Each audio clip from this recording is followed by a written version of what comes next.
So, public opinion polls and their limitations. All leaders need to be attentive to the views of their followers or the views of their citizens. As president, George Washington's approach to learning what the American people were thinking was to travel throughout the country. That old joke, George Washington slept here. I think there was actually a movie and a play based on that.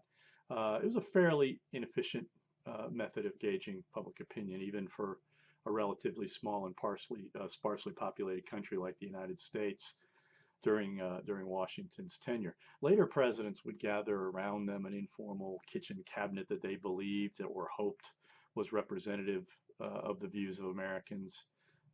The assumption there was, if that's what my people think, then that's what the people think. That's pretty much of a forlorn hope. Most modern polling really began in the 1930s, and early pollsters like George Gallup demonstrated that they could use sampling, random sampling, to accurately capture public sentiment on a variety of issues.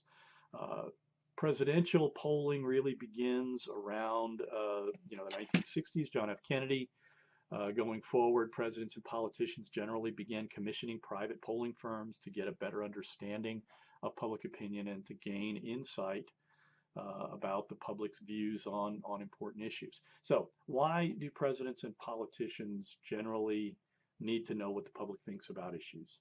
First, doing what the people want is generally a good way of maintaining and even increasing your popularity. Second, presidents need to be alert to getting on the wrong, to avoid getting on the wrong side of public opinion on certain issues. In the previous chapter, the authors discussed wedge issues, for example. These are the kinds of 50-50 issues where passions run high on both sides and where taking a clear and definitive stand for a politician may entail some risk. There is very little incentive in democratic government for a politician to push those kinds of issues, which kind of, is suggestive of what's going wrong with our politics, where you have someone like Donald Trump pushing such a sharply defined, solution to such a contentious issue as illegal immigration.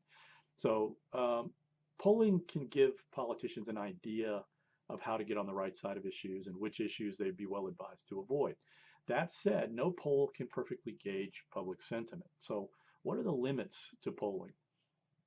First, polls are just a snapshot, which means that they're only capturing attitudes at a particular point in time. Events may sharply limit a poll's accuracy. For example, you saw a pretty sharp dip in public support for Trump's detention of minors after two children died in ICE custody this winter. Second, polls can simply track sentiment. They don't really do a very good job of measuring the depth of feeling that motivates people. The difference between someone who says, yeah, I sort of agree with this versus yes, and I'm prepared to kill and die for, on this issue. That's what polling doesn't do very well. Third, the questions pollsters ask can create misleading responses. Some questions can be leading.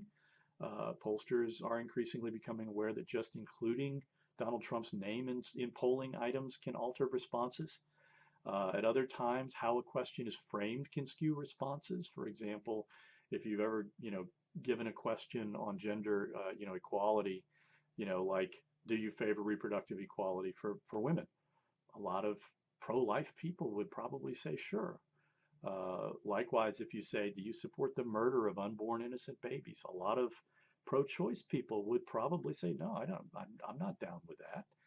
So alternatively, a question that elicits a yes or no response may not effectively capture diversity of belief.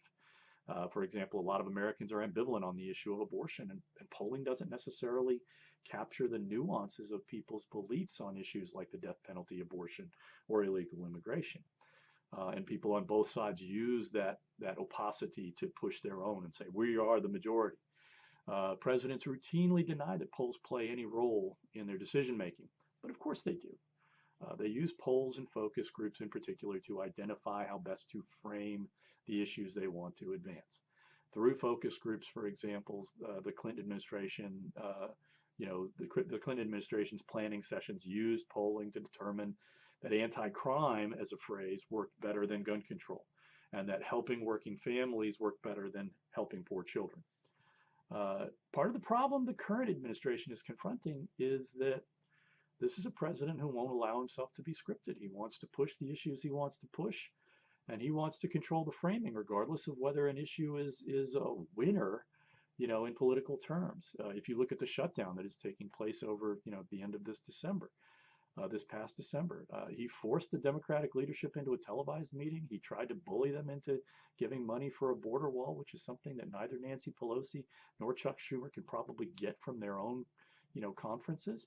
And when they refused, he said on camera, I'll be the one to shut it down. I'll take the mantle and I'll shut it down for border security. He thinks that he can frame this wall for security and that the American public will buy that. If you're a member of the Trump communications team, how do you manage a president who won't be managed? Something to think about.